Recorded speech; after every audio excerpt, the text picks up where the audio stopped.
battery must be dying.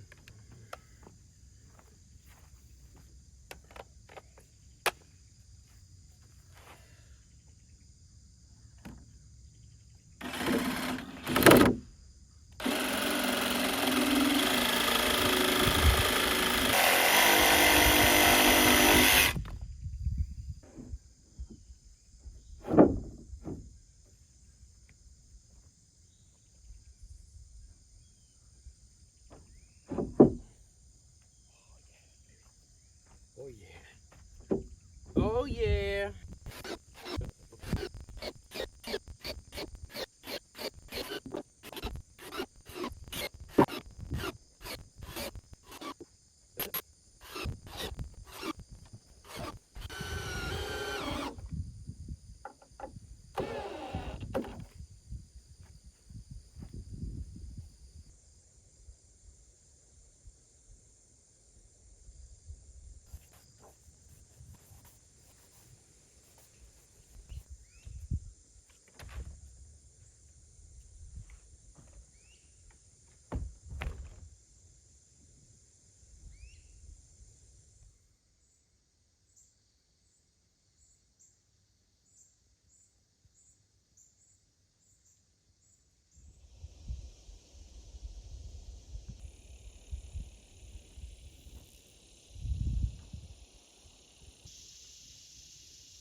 All right, fence is not done yet. This is just one section of it. I'm still gonna be putting some netting up on it, and then I gotta run it coming down the other side, and then from this corner over there back to the cabin so that I could fully enclose the orchard, so where all the fruit trees will be going. So it's just a lot of work, but you know, is what it is. At least this section is up and it's almost done. I've heard some people in the comments say that I needed to put up a 10-foot fence to keep the deer out. But I don't know. In my experience, I disagree with it. At my old garden back in Southern Illinois, I put a 7-foot fence up around my 10,000 square foot garden, and it was nowhere near as sturdy as this fence. It was a lot weaker, and I saw deer attempting to jump over it, and every time they just crashed into it. So I'd never seen one successfully jump over it yet. Now, that was when they got inside because the gate was left open and they were trying to get out. So sometimes you'll read online that, well, if they're being chased by a predator, then they may be able to clear 7 feet. Maybe, but in the attempts that I saw, the deer back in Southern Illinois in my old garden is, you know, they got in because the gate was left open. I know that totally hinders the point of the fence. But then I would go in there to corral them out, and I was the predator. So under that predator stress, they were not able to successfully jump over the 7-foot, much weaker fence. And now, granted, those deer, if you've ever been to the Shawnee National Forest, those deer are much bigger, quite a bit bigger than the ones that I've seen here. So, oh, perfect timing. It's starting to rain, getting this beautiful mist. It feels so good. But yeah, so I think this is going to work just fine. And I mean, when I'm here, since I've been back, the deer have not stepped a foot onto the island. So this is really only when I'm gone. And I think I'm pretty confident that this is going to keep them out of there. Now, at my old garden, I also had a 6-foot fence that was a lot weaker than this, that went around my apple tree orchard. And they never jumped over that one either. And yeah, they could jump over a 6-foot fence. But here's the other thing, is that on the other side here, they've got hundreds, even thousands of acres that are all around me and all around them with readily accessible food. So this little 1.5 acres, 2 acres over here, they don't really care about it, especially if there's, you know, something that's just in their way.